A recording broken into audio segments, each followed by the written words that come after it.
Hi, I'm Nigel the Shanghai Psychic. I can tune into your loved ones in the spirit world, but I can also tune into you, tell you about your path and the choices that you need to make and need to know. I'm currently giving 30% discount on all Tell Craig Your Story listeners. Just use the code Tell Craig Your Story for 30% off your first psychic reading with me online at Nigel the Shanghai Psychic.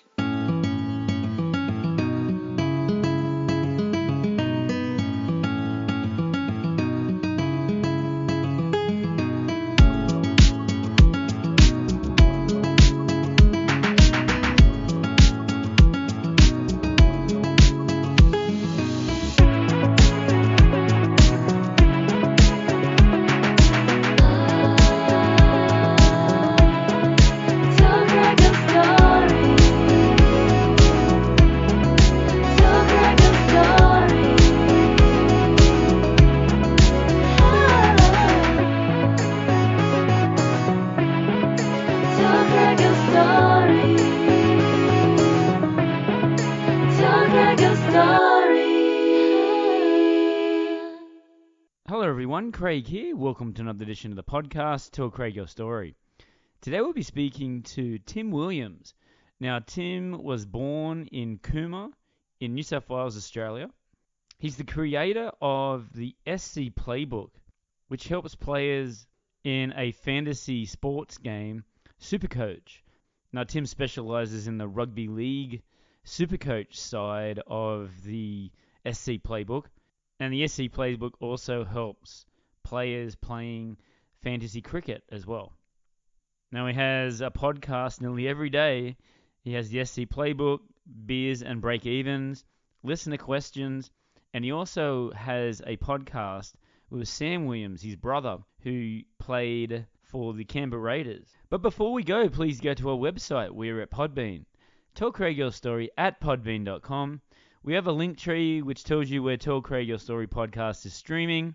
We are on all the major streaming services. We also have a YouTube account there. Make sure you're subscribing to get all the latest updates. And we have VK for our Russian listeners and WeChat for our Chinese listeners. At Tell Craig Your Story. All right, here we go. This is my chat with Tim Williams on Tell Craig Your Story podcast.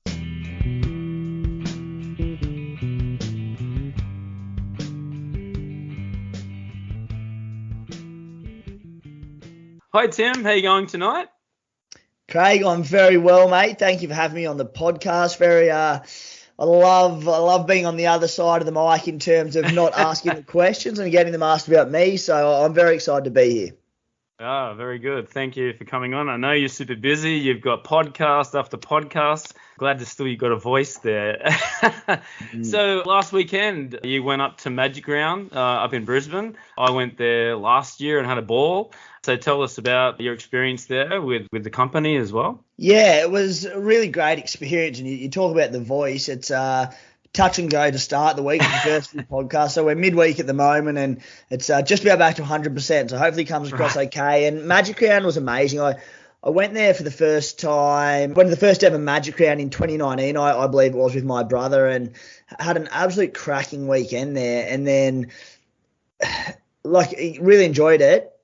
But you sort of the year on year, obviously they missed, I believe it was 2020 due to COVID and whatnot. But yeah, the hype around it and all my mates talking about it, and you see footy fans talk about it, I as excited as I was, I underestimated just how good it was. This just coming together of rugby league fans. The atmosphere was outstanding. The mood across the whole of, Caxton Street into the stadium was so positive. And such a celebration of rugby league. It sounds like I'm trying to market it. I'm not. It is exactly what it was.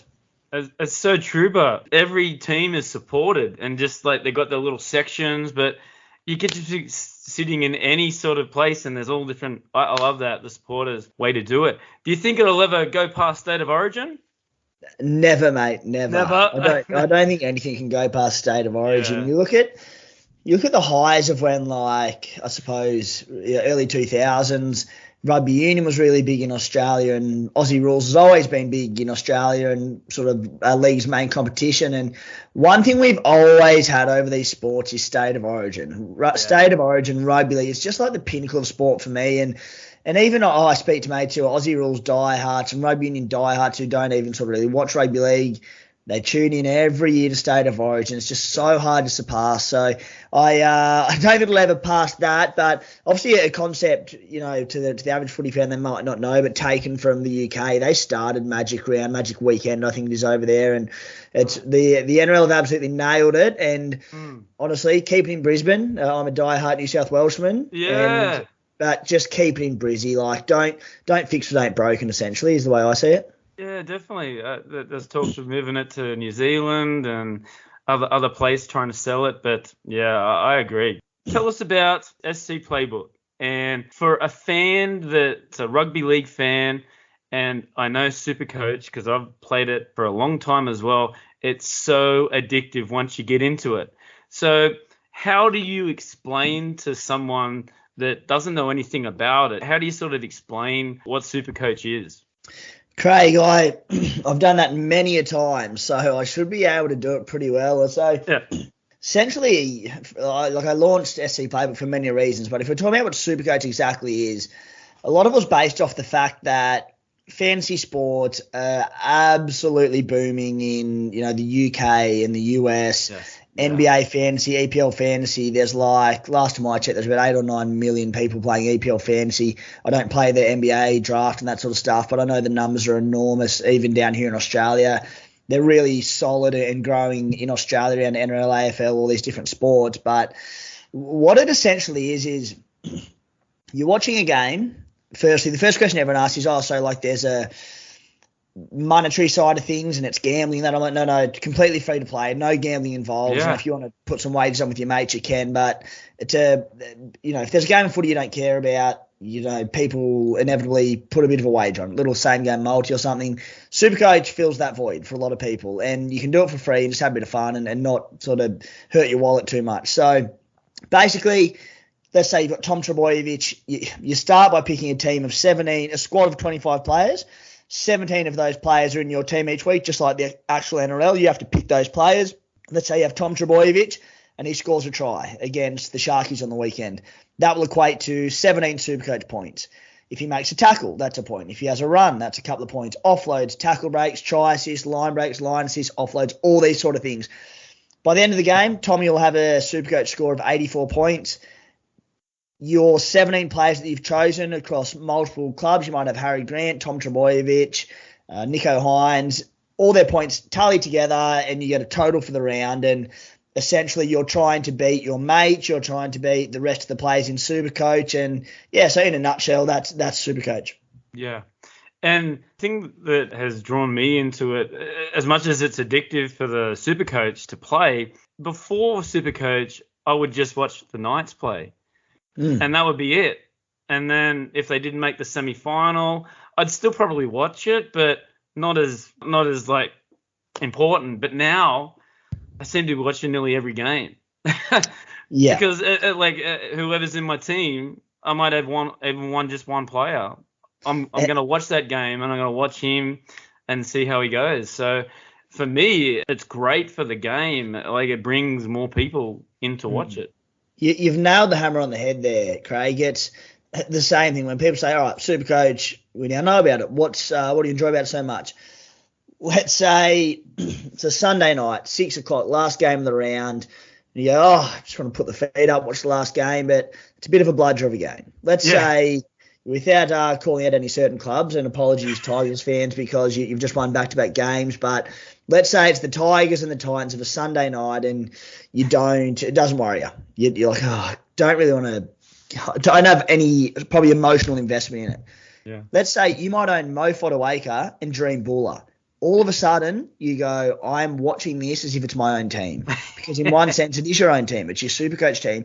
So you watch every single play of that game. You don't miss a minute and it's the best. So I have so much investment in every single game of the round, mate. Like yourself, I'm a rugby diehard. I love watching as much football as I can, but there is a line for every footy fan where you go, I've watched 6 games this weekend. I need a spell. But if you've got a Supercoach playing that next game, you better believe you're watching it.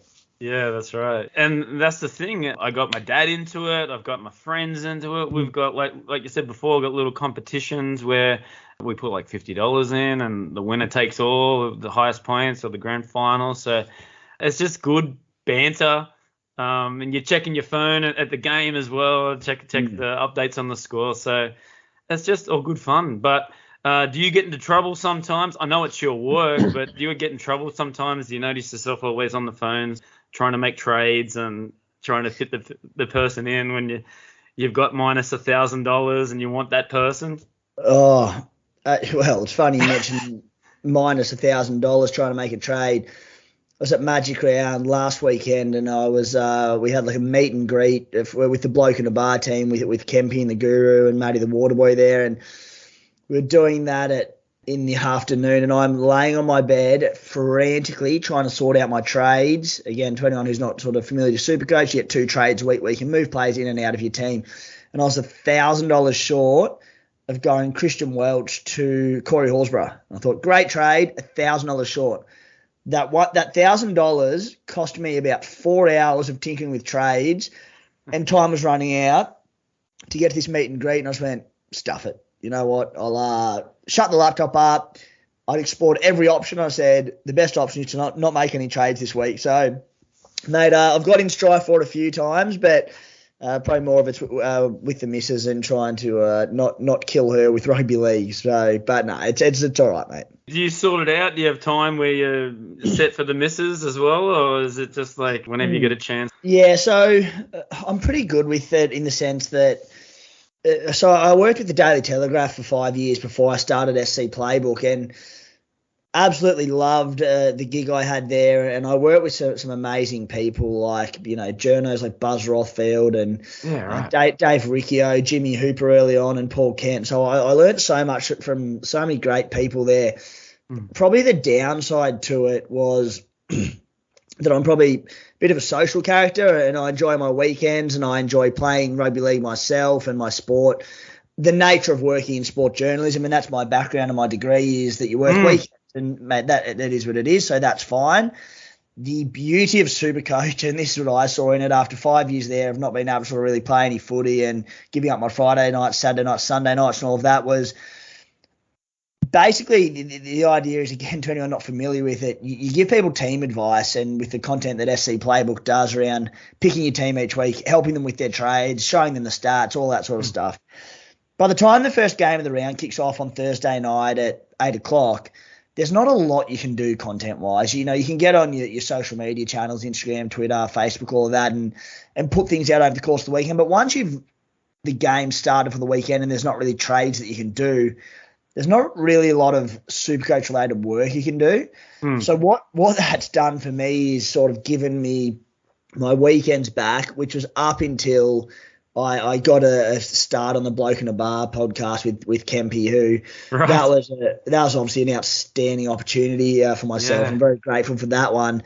But what it did mean was that I had to try and watch so again, if you're not familiar with it, it's a podcast, and Mondays we do the weekend recap, and it has a decent sort of size following, and we recap every game in depth. It's about a 3.5, 4 hour podcast. I absolutely love it, but you can't miss a minute of footy because you're going in there for Monday morning to talk about it. So the dream of working in sport journalism and working essentially Monday to Friday with a few weekend commitments became, all right, I need to watch every game. Yeah, right. I always wanted to ask, you were the creator of SC Playbook. How did you get that started up? Because there was other people that obviously do it, but how did you get the ball rolling with the SC Playbook? Yeah, so obviously at the telly at the time, and I left the telly and went sort of straight into SC Playbook. And I suppose looking long term, I saw how big Supercoach was for the Telegraph and how much it was for News Corp and the resources they were committing to it. And I just sort of thought, you know what, I think I can go and do content around it and get a team of contributors to put a website together. And my background was, newspapers and digital media and that sort of stuff, not so much podcasting. And saw the opportunity to target what I believe is a really growing area in Australia, and that's fantasy sport, and try and beat other content creators to the punch. And I thought there was a gap in the market outside of News Corp, who were the only real content creators. Don't get me wrong, there were some other great amateur platforms out there who did some really good work around it, stuff that I read all the time while I was working at the telly. Anyway, so I left there for a stack of different reasons, and as I said, the big one was trying to get sort of my weekends back, but I saw an opportunity in launching SC Playbook. And when I left there, as a part of doing the website and getting the team of contributors together, I put a podcast with it, and I saw the podcast was like an additional element to the website, and the pumping out 8 to 10 articles a week on the side and doing bits and pieces on social media. And the response that the podcast got was really overwhelming and had really good numbers from it. I hosted it, and I'd done a handful of podcasts with the Telegraph in the past. And, you know, I'm from Cooma, New South Wales, a small country town. Obviously sound like a bit of a bogan when I speak. I'm like, I couldn't picture myself hosting a podcast and all, and I couldn't sort of see people wanting to listen to me. And to have the response we did when launching that, I was like, it shifted pretty quickly to becoming a 90% article based to sort of 50-50, and now I'm doing SC Playbook podcast just about every day and a couple a day, and becoming a bit of a podcast network, which I love. It's a lot at times, but that, and then doing a couple of other gigs across the board. So that's sort of how it all came about. You've got the podcast that comes out when the team list comes out on Tuesday. And then you've got the Beers and Break Evens, which comes out today. And then you've got like a question and answer tomorrow. Yeah. And then you're doing stuff in between that as well, like for your subscription. So tell us about those podcasts, and then a bit of a plug for the subscription.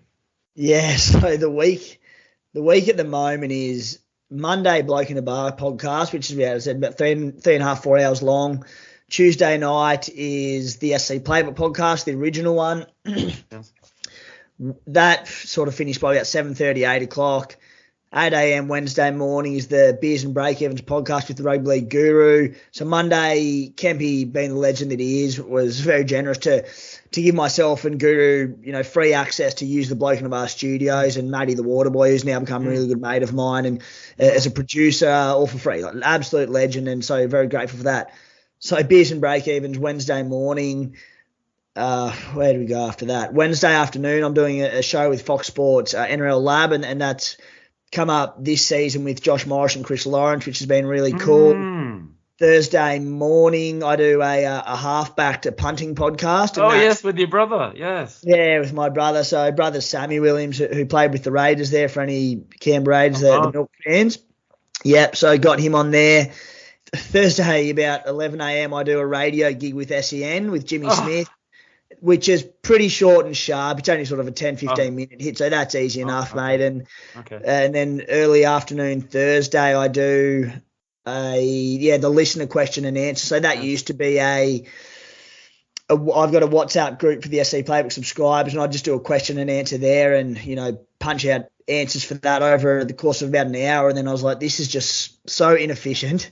Well, let's turn it into a podcast, take subscriber questions. So that's Thursday Arvo. And then I do probably once a month at the moment the SC Playbook, the official NRL Supercoach podcast with Tommy Sangster at News Corp, which is where I used to work, and a show that I used to be on when I worked there. That also slots into that Thursday morning spot somewhere about once a month. So it's busy, but it's rewarding, and I enjoy it all. I'm sitting there talking about footy, so it's not a bad go. So that's the thing. I think there's a lot of people out there that are a little jealous that you're talking footy every single day.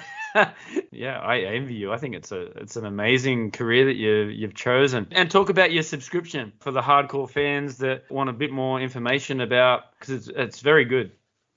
Yeah, thanks, mate. So that's it. It's a funny one, because when I left the Telegraph, there wasn't a lot of money in the back pocket. I'm the kind of bloke who I earn money and then I spend it traveling. And then I come back from my travels, I've got $0 in the bank. So wasn't exactly thinking long term with the finances, and I regret none of that for the record. So when I did it, you sort of had to make a bit of money for it, and obviously a big sort of part of it now is advertising revenue. But when I started, you can't go to advertise and say sponsor me based on no numbers. So subscription model was how it all started, and it started off, going, we'll give. We'll do 10 articles a week and we'll make 2 of them to subscribers only sort of thing. It's now built up now where I suppose you've built the trust of the SC Playbook community and the footy community that if you're going to pay for it, you know what you're going to get. So it's not an expensive thing by any means, but we bumped it up $10 this year, but it's $40 for a season's worth of NRL content, also covering AFL and Big Bash after the footy season finishes and cricket. So that's sort of $50 for, to be honest, a hell of a lot of work that goes into it from a lot of contributors. So yeah, and what that does is it gets you sort of 3 or 4 additional articles every week on the website to read. There's obviously a stack of free stuff there. We don't want to get to a point where you're locking people out of content. Not everyone's in a position to pay for stuff, mate, and I know that. I know there's plenty of services that I love, but you can't. You can only choose a few of them without busting the bank too hard. So there's heaps of free stuff. All the podcasts are obviously free to listen to. So there's that. We've got the SC Playbook WhatsApp community and group there, which has been really cool this year, and different threads around like having the late mail drop in it. We've got all the community who give team advice and feedback to each other. We've got the contributors only one, which is when we first started it, lots of people jumped into the team advice one. And people saying, oh, we love it, but it was just clustered and too much, and they couldn't see where the contributors commented. So I had a really good idea from one of the audience to make a contributors only one where we sit there and chat to each other and talk about our updated trades and captains and thoughts over the weekend. And, I might do a podcast on Tuesday night and I might change my trades by Thursday Arvo or even Friday. So it's an opportunity to sort of update the subscribers with, what are we thinking now and all that. So, yeah, that amongst a few other things, that's where it's at. Yeah, absolutely. It's great, a great idea. So what about the people that you're working with? You get obviously getting some of the winners or some of the runners up. And you, for example, was it 2020 where you were runner up in the overall playbook? So good timing. Well, 2020, I think I was in the top 500. That was my best year as well. 2020. Great result. Yeah, it was all the. I think what I'm about 5,000 at the moment. So yeah, solid. I'm not going too bad. I'm on the brink. So yeah, and where are you currently at the moment? Sitting at 4,200. So yeah, it's made up. Said I won't bore anyone out there who doesn't listen to Supercoach at all with details, but every year I start slow and it goes around squad structure and all that. And I've done it like I've sort of, a decent sort of track record, and I've been top 1% in the last 6 or 7 years with a top finish of second. But every single year and I said it, so I always start slow because I go for depth around the squad rather than going heavy on the 17 early. And my team follows the same trajectory. I start about 30, 40,000 for the first 4 or 5 rounds, then just goes up from there, and sort of hope to finish, top 500, top 100, top 1,000, whatever it might be. But, when you're sitting there after 6 or 7 rounds and you're 15,000, you're going, oh, I don't know. So, yeah, we're on the way up. I've been listening to your podcast, and is it The Spy? He's had all the boosts. He's used all his boosts so far before the buy rounds. So that's a bold move, that one, I think. He's a clown, The Spy. He's normally pretty conservative Supercoach. He's gone very hard very early. So one of the beauties of Supercoach, mate, there are a million different strategies that you can take, and that's it. And none of them are right. None of them are right. None of them are wrong. You might go hard early. You might conserve trades for late, and you could finish first and second. So. And who have you got on the podcast, for people who haven't listened to it yet? Yeah, so it was really interesting. When I launched it, I sort of tried to get a really good, a well-rounded crew of contributors. So we had Desi Creek, who won Supercoach in 2019, Walson Carlos, who came second. It was really interesting. I had Sam Williams' brother, who was the Raiders halfback at the time, contributing. Jared Croker, the Raiders skipper, contributing. But what I found really interesting was that people didn't care about what Sam or Croak had to say because they weren't Supercoach diehards. Right. So you'd have someone like the Spy or Desi or one of the boys who would write an article, and they're like, it's coming from an informed Supercoach, and despite having all the status in the world in NRL players, people are like, well, they're not Supercoach diehards, so why would I be reading their advice? Yeah. So, got rid of them pretty quickly because, waste of time. So, yeah, got past winners, runner-ups, all that sort of stuff, and it was really good. I like to we've got such a wonderful team of people who speak really well, who are really informed with their NRL and their Supercoach, whether they've got the past champion credentials or the Spy who's got a top finish of 91 and a bunch of top 500 finishes. He might not have won it, but he's a gun. So, but like more than anything, just really, really lovely people. When I went into the studio for the SC Playbook podcast this year, because it was filmed out of a studio in Sydney, the contributors were really remote. So Walson Carlos, he's got a terrific footy brain on him, and the Supercoach credentials to back it up. He was came through the grades with Cam Smith and coached up level and played for Queensland juniors and that sort of stuff. But because he's based in Rockhampton, when we went into the studio, all these remote contributors, I haven't been able to get on. So Walsh has got his own Sunday night recap podcast now, which is fantastic. And mate, as things grow, you sort of adapt and learn on the fly, I suppose. Yeah, that's really, really good. Yeah, you're doing SC Playbook. I want to get back now to where you were born. So you said before you're from Cooma. So for international listeners, whereabouts is Cooma in Australia? Yep, so Cooma, the heart of the Snowy Mountains. So if you're familiar with Perisher and Thredbo, it's about an hour from there. It's an hour from Canberra, an hour south of Canberra. So I grew up essentially around the area playing local footy and cricket where we'd travel up to Canberra each week and do that. And I was there till I was sort of, about 16. I went to St Greg's in Campbelltown, a pretty famous rugby league nursery for year 11 and 12 and got out of the country. Went back for a year to Cooma and university in Wollongong, and then I've been in Sydney ever since. Yeah.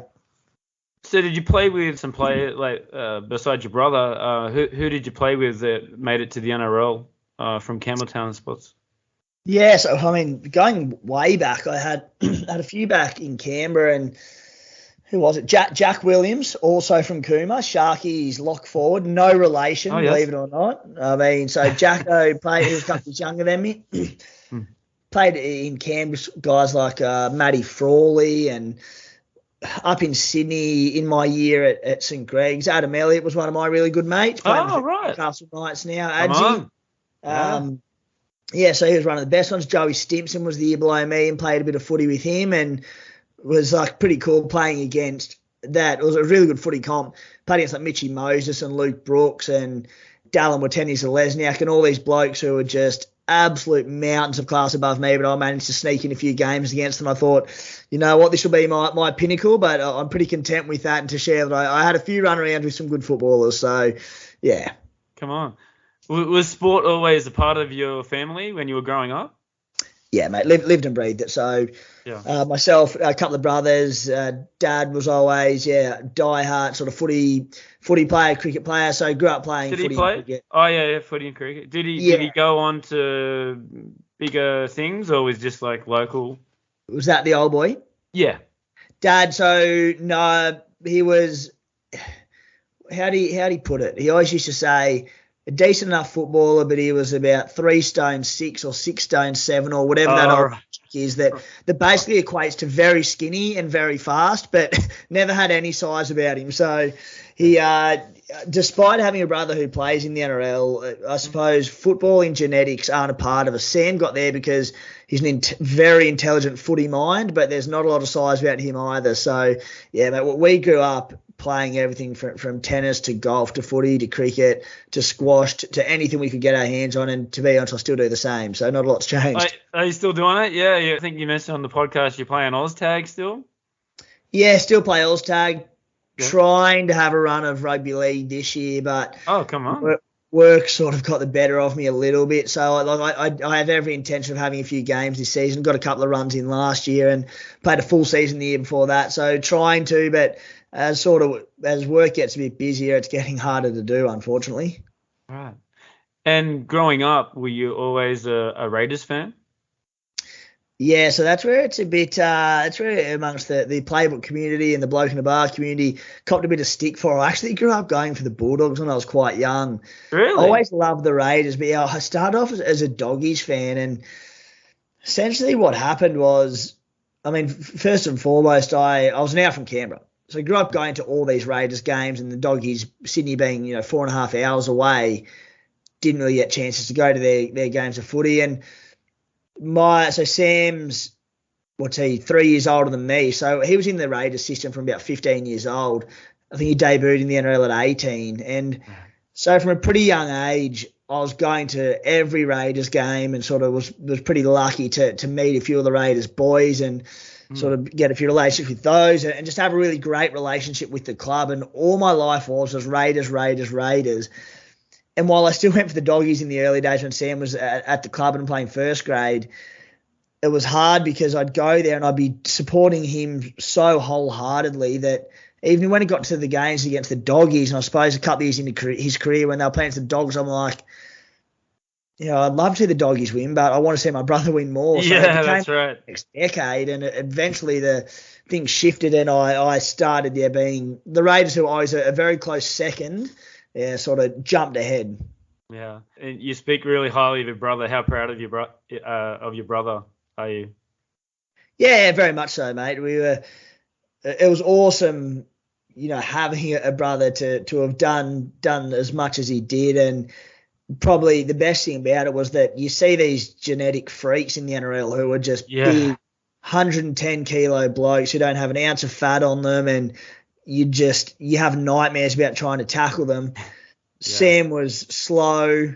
He was a bit chubby around the love handles, and he certainly wasn't strong. So I think he finished end up with about 107 NRL games and 40 or 50 English Super League games, and he did it by basically having a footy brain better than anyone else in the game. So and a big heart. Yeah. He loved the Raiders. So, if you added a couple of kilos to him or a bit more speed, I think they would have been close to about 250 games. But for the attributes that our genetics gave to him, I'm extremely proud on what he was able to achieve. Yeah. And what has he gone on to do now? Is he still with Rugby League? I know you've got the podcast with him, Greyhounds or TAB or something like that. We all love our races, and Sam in particular. I love my gallopers. He loves them too. He loves his harness races. Right. God knows why. But I still haven't worked out why, but he seems to love them. So him and Jared Croker actually have shares in a stack of them, and one of their best mates is a harness trainer from the Goulburn area, which is just north of Canberra. So Sam, was left the Raiders mid last year, so mid 2022. And he's now captain coaching the Queanbeyan Kangaroos in the local competition there, and they're undefeated this season and looking pretty good. And he's working with a local racing and sports mob there, and got a really good, obviously, the footy brain on him. So I think his future lies in either coaching or analytical sort of stuff. Like, it's funny, I sit here and have a reasonable enough following across podcasting and all that. And people say, Tim, you got such good footy mind. I'm like speak to my brother. He trounces on top of me. And that's that's before the actual NRL experience. So I think he's got a future in one of those side of things. Has he got any offers, or is it just keeping it as we go along? Or what's nothing that I can probably reveal here that wouldn't get me in strife. So, right. But don't they normally, if you want to become a coach, you want to go to like England or somewhere outside of Australia, or coach like a juniors before they start coaching some reserve grade? Yeah. He's very open to it. Look, his life has been rugby league since he was 15 and first signed on with the Raiders for Harold Matthews. He's now, what would he be, 32 or something. He was more than happy to have a break from being full-time footy. So while he's captain coaching aside, he was more than happy to have a year or two off, work out what he wants to do. and have a break from rugby league, essentially. I know that sounds silly because he's working at a company that talks about a lot of rugby league, and he's still playing rugby league, but he's got a young fella and a wife, and they're living down there. So I think he'll spend the next couple of years sort of working out. He might not want to do coaching. So, I can't speak on his behalf. I'm saying that I think he would be wonderful in that job and offer a lot, but, mate, he might not want to do it. And I think jumping straight into it after a long career associated with rugby league that, certainly not a foolish thing to do, but I think players could gain a lot out of, have a year, sit back, have a normal life outside of limelight and the grind of rugby league and just enjoy it. Yeah. Would Canberra be a preference, or it doesn't matter what team it is? Is there been any talks of him actually going to being like a coach or something, like a trainer with the Raiders, or not at the moment? I'm not too sure. I'm sure there's been sort of a few conversations had, and I'm sure if he did want to get into coaching that he'd be at his beloved Raiders from absolute day dot. He's been wearing a Raiders jersey and absolutely loved them since he's about 4 years old. So, but as we know in the coaching game, across any sport in the world, I think unless your name's Wayne Bennett or Jose Mourinho, you don't exactly have a choice in your clubs. Yeah, absolutely. And just speaking of the Raiders, how good's Jared Croker going lately? Honestly, he was about 1,000,000 to 1 to get his 300 games up at the start of the year. I think he started the year on 292 or 293, so he had about 7 to go, and it wasn't so much that he wasn't capable of it. He's showing that now. It's just they've got such. Xavier Savage emerged from the lower grades last couple of years. Lower grades, I should say. He was a rookie. He's a young fella as a star fullback. And then Matty Timoko, he's killing it in the same position as Croker and a couple of others, Harley Smith-Shield. So there's a lot of depth at the Raiders. And Croker being the clubman that he was, he would have been sitting there going, I'll bust my ass to get back into the team, but, for the good of the club. I said he loves them. He bleeds green. So to see him come back, and to be honest, the only reason he probably lost his spots the last couple of years was because he's had a pretty wretched run of injuries. He's got himself fit, come out through New South Wales Cup, not whinged for one moment, and he's back in the NRL and he's 4 on the trot in a Raiders team that struggled to start the season. So it speaks volumes of what he offers to the team and the club. Now he's going to be very hard to drop for him, so good luck to him. That's great. So I read that you went to Wollongong University. Was there a choice there to do rugby league or cricket? You said you played those two sports. To go to that next level, university was your option. So what happened there? Yeah. So I think I played a bit of junior footy with the Raiders, and I'm talking like 16 sort of thing, and I think probably the telling moment there was that you speak about genetics, and when I got cut from the 16 squad, I got told, mate, you're going well, you're having a crack, but let's face it, you built like a string bean. I said, yeah, no, thanks for that, mate. And unfortunately, when you built like a string bean, you have to be an absolute freak like someone like Jaden Campbell or one of these just elite speed players. And look, to be realistic, I was never going to play NRL anyway, so I like to put it back to, just didn't have the physical build to do it. But, mate, I went all right, but I was never going to play NRL. And when I went to uni in Wollongong, I played with the West Devils down there, and I was sort of living on campus, so I was have a few beers most nights a week and then go to training and play footy. And even there, like, it's a club that I'd love to get back and have a game with in the future. So I'll be hoping to move back down the Wollongong way pretty soon. And even there, we had Brett Kamali as a head coach and Jason Riles and Joey Johns came in for a training session one day. I was playing fullback and he was doing a session with the halves, and I very quickly said that I was playing 5'8" that week and slotted into that little drill. So again, I've probably overachieved for my ability, but I was never going too far. And what position did you prefer? Did you say 5'8"? Another throwaway line. Much like Tyrone Peachey, mate, a victim of my own versatility. Utility. The number 14. Number 14, right? Anywhere from 1 to 7 in the back line. I love playing fullback, and if the fitness is down, I'd play a bit of centre. So generally between them two, but grew up playing in the halves. But, anywhere from 1 to 7. Do you know any of the stats with the Super Coach? Because as far as I'm aware, every year it just seems to go up and up and up. Is that true? Yeah, I'm not sure about year-on-year sort of growth. I know that this year there's about 150,000 people playing NRL Super Coach, and I think that's obviously run by News Corp, and NRL Fantasy, I believe pretty similar numbers, anywhere from about 100 to 150. You then add in NRL Supercoach Draft, which is another version of the game, which has about 40 to 50,000 people playing. So wow, the numbers are really, really good, yeah. And did you go straight into the Daily Telegraph? Was that your first job after university? Yeah, so what I did was I worked at a pub while I was at uni, and I love pub work, to be honest. I'd work at all these old local sort of worker pubs and that. They'd come in after we'd done the tours, and we'd just sit there and have yarns, and I'd try and give them a hand with their punts of a Friday hour, whatever it might be. But what happened was I actually put in at the end of my first year of uni for an exchange to Bouldering, Colorado, and to spend a semester over there. And I had all the paperwork filled out, and it was the end of my first year of uni. And when I was 16 years old in year 10, I did a week of work experience at the Telegraph just through a family friend. And I was like, it'd be good to sort of know that I'm either on the right track or in the industry that I want to be in and whatnot.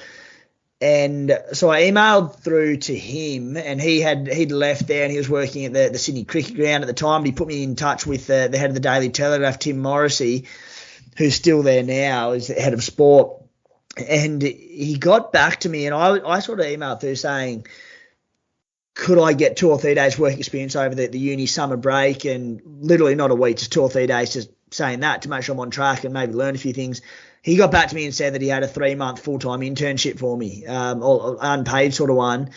And I got so excited, but then my heart sunk at the same time because I went, this means no Boulder. So it was an opportunity that I couldn't turn down. So I went and did the internship with the Telegraph under Tim and a bunch of other really, really well-experienced people there, and learned a heap. And then that turned into part-time work for my last couple of years of uni, which sort of went into full-time when I graduated. And what stories do you have out of it working there? Do you have a good story to tell? We could talk about Buzz, who's just it'll be nothing probably that people want to hear, but he cops because he is the king of getting a rise out of people and pissing people off and saying what people don't want to hear.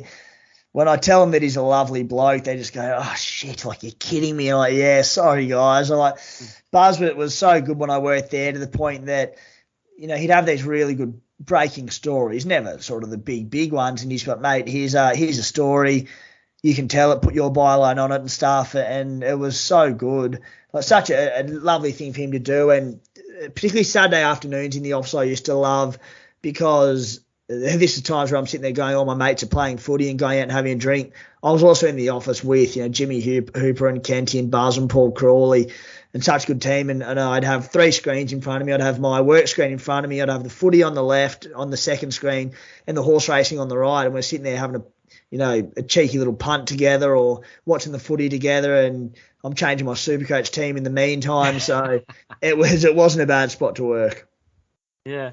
And with the Supercoach and with it evolving, they're always changing. Are you agreeing with like the more trades? Everybody's got, okay, we're going to talk Supercoach now. We're going to get a little bit more in depth. So Hines and Cleary, do you think that's a good thing that I can't vice captain and captain the 2 halves? Yeah, I think it's fine. And that very specific example of Hines and Cleary obviously being both at halfback, it's good because it keeps things a little bit more open and people have to make the choice. They're, probably the 2 best players in Supercoach at the moment, and they're definitely the 2 probably safest players to pick each week. So I think not the harder they can make the game, but you don't want to make it easy to the point that everyone has the same team. And exactly. We see that at times in the past, and people lose interest because they go, I'm playing my mate this week. You got 17 starting players and we've got 14 that are the same players. So, all right. Exactly. How do you make rules to differ sides? And I think this year we're seeing, year on year they make improvements, and we live in this outrage culture where anything they do, people are pissed off about and they're not happy with. I think they've got the balance really, really good. There are a few things that I'd probably tweak a little bit, but I don't think they're too far off the pace. So I think the game's in a really good place. And it's changing all the time, because when the Dolphins come in, like at the start of the year, it was like, oh, damn, each week's going to be a bye. So it just makes every single week that important to sort of get it into it. But it also seems too, like, going to the casual Supercoach fans, I know that once you get into it, like, all my friends, my family that play it, are just hardcore. And you have to be, like, injuries, concussions. So you've got to keep up to date. Otherwise, you're not going to have a chance, right? Spot on. And that's where our sort of, like, my job and the SC Playbook team's job is to go. You know, I myself am very lucky to be sitting here talking footy 5 days a week in Supercoach, and you sort of have to sit back and get there by Thursday and go, all right, people are working other jobs. They haven't said they're looking at Supercoach a week. They don't have this. There's this assumed knowledge of this player's out or this player's out or yada. So it's good. So to do the updated podcast of a Thursday afternoon now, a lot of people, their Supercoach preparation leading into a Thursday night is whipping a podcast on at 4 o'clock Thursday afternoon on the way home from work, and based off that, they'll make their team changes. So, do you feel pressure being on the podcast and being like the leader of the SC Playbook?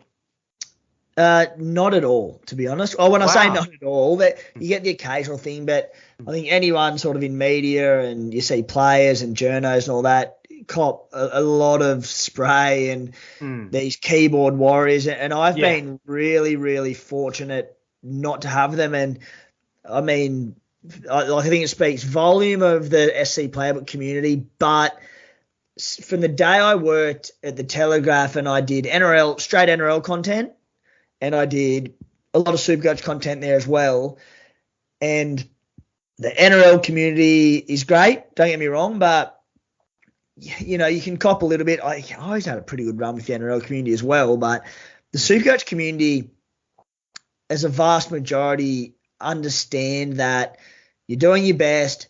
We're giving you information to make your trades, but we're not telling you to do it. Yes. So, like, I'm so lucky not to really get too much abuse, and you know, when I do, I don't really care, because it's like, you know, cop it on the chin, mate. If I'm going to sit out there and give my opinion and put myself out there on social media, you're asking for it. It's going to happen. Yeah. So there's no point getting upset about it. And yeah, I mean, at the same time, something that I've probably found that's helped me all the time is that because I watch so much footy and I research so much footy, I don't think I throw, and I might be wrong, but I don't think I throw out too many throwaway lines without validating it, without any sort of reasoning. Yeah. So, you know, I think when you throw out some sort of line, and if it's incorrect information or it doesn't add up, that's when people go, well, mate, that's bullshit. This is wrong. This is wrong. If I say something, more often than not, there'll be times where I'm not right, I'm sure. Well, I know that there's times when I'm occasionally not right, but most things I say I've got backed up by reasoning, which I think goes a long way to sort of stopping trolls. So that's sort of where it's at. When you talk about that, all I'm thinking about is Tom Sangster, because he cops it so much, but he puts his team out every week as well, just like everybody else. And if you don't have a thick skin, choose a different industry, because if you're going to go and plant your head all over social media, expect to get some backlash, because that you deserve it essentially. And when I cop it, I was like, you know what, probably fair enough. Yeah. And what is the future for the SC Playbook? Where do you see it going and growing? Yeah, just building. So I'd love to sort of, you know, one day get to a point where we've got NRL, AFL, cricket now, become get to a point where we cover a stack of sports and go into the American market with NBA and English English Premier League, I should say. And that's probably the dream, to not just become really footy and Australian footy and cricket focused, but for the time being, mate, it's just continue to grow the audience and just improve. Like I've done a few things right so far. I've done a hell of a lot wrong, and just to learn. I'm pretty lucky to work with some really great people. Like the Rugby League guru who I sort of linked up with at the start of last year, he's a bit of a social media wizard, and that's absolutely my weak point. I think the content's good, the information's good, but it's another thing to get it in front of the eyes of someone sitting on the commute on the way home on the train, and to be for them to be able to see it. So it's just soaking information from people like him and Kempy and these people that I'm working around, and being able to apply it to SC Playbook. So there's a fair bit of hard work go into it, but no excuses for it not to sort of hopefully keep going on an upward trajectory. But yeah, time will tell. That's great. And personal life, you have a family of your own? All right, Nate, I have a girlfriend, but I'm turned 29 about a couple of weeks ago. Right. And yeah, no kids or anything. Still a bit early. Bit early for me, mate. I'm very comfortable with where I'm at the moment, and no bubs around at the moment. Okay. Want to ask, what's the best piece of advice you've ever been given? I don't know if it's the best piece of advice I've been given, but it's one that I've always sort of felt is I tend not to get too nervous for things, and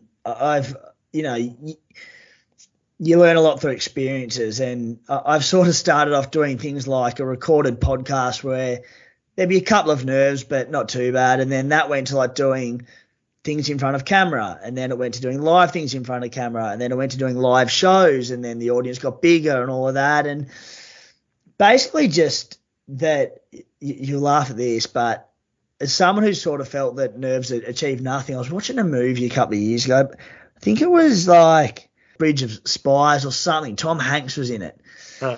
And basically the crux of the movie was this Russian spy who got caught by the American CIA, whoever it was, I don't even remember.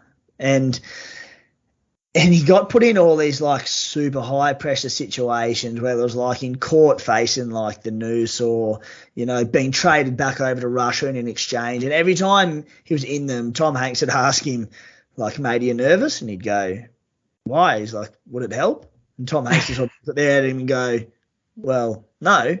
So, and he'd just shrug his shoulders and be like, well, I'm not nervous then. And it's one thing I've decided sort of laughed at and taken on board as well. Anytime I sort of get put in as the sort of SC Playbook grows and I sort of get a few different opportunities where I think I should be nervous, I go, well, would being nervous achieve anything? No. So it's like, I think people get a bit too fixated on screwing up and embarrassing themselves. I'm like, we're only human at the end of the day. I'll say a lot of stupid things and make a fool of myself all the time. And I think that's a part of life. So yeah, just trying not to get nervous about things.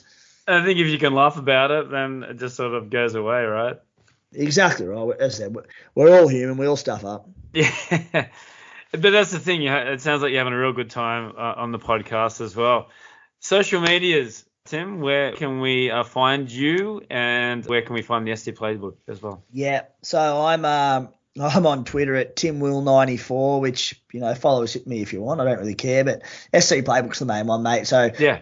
Twitter, Instagram, Facebook are all, I think, SC Playbook 1. AFL, we've also got SC Playbook AFL channel, we've got the SC Playbook BBL channels. So Twitter, Instagram, Facebook, the main ones.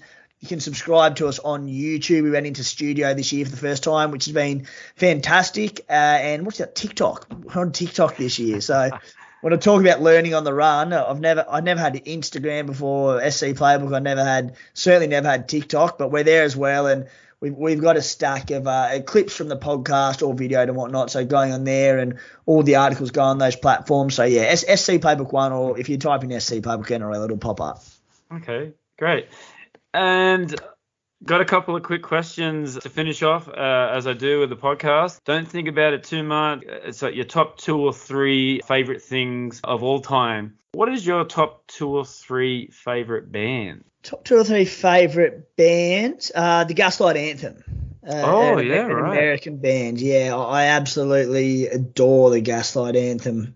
I got given a mixed CD years ago by a cousin, and Film Noir by the Gaslight Anthem was on it, and I've just been in love with them ever since. And I grew up, I'm a very sort of 90s punk rock sort of fan. So Gaslight Anthem, 59 Sound, probably one of my favourite albums of all time, and Green Day, American Idiot as well was very much my childhood. So that entire American Idiot album I absolutely love. Throw in a bit of, Sum 41 were one of my favourites, and yeah, anything around that punk rock scene. All right. Your 2 or 3 top favourite places that you've been to internationally, and then 2 or 3 places that you'd like to go to in the future. Great question. I love travelling. Galway in Ireland is probably my Wow. favourite place in the world. I love the Irish people. I love that beautiful little town. I think Ed Sheeran's from Galway. It's just lovely, and it doesn't it doesn't hurt that I love a pint of Guinness as well. So yeah, Galway in Ireland. I've been to Lauterbrennan in Switzerland as well. Beautiful little, quite a small town there. It comes to mind. So they're probably the top couple. The top that I would like to go to. Where we go? I think I'd love to do. I've done the west coast of America. I'd love to go and do the east coast and down south around like Texas and New Orleans, and the music scene around New Orleans is obviously very famous. Yes. So I'd love to go and do go to a big festival or something around New Orleans. Yeah, mate. I mean, I could go for days on where I want to go, so we'll leave it at that. All right. Top 2 or 3 book. Am a Lord of the Rings tragic, and Oh. I read those. I didn't read them growing up. I was obviously a movie kid growing up with those, and then I went and read the books only probably 5 or 6 years ago, and just absolutely loved those. So it's probably a bit of a boring answer, but yeah, I think the Lord of the Rings trilogy is probably my favourite. Historical, I know that's not, but I love historical fiction books. So, the stories that tell some sort of truths that you can learn a bit out of, but they're buttered up with a bit of fiction and a bit of fun. So anything around that. Awesome. Your top 2 or 3 favourite food cuisines? I downed 3 burritos and 3 tacos before this podcast. So I'm a fiend for Mexican. I love it.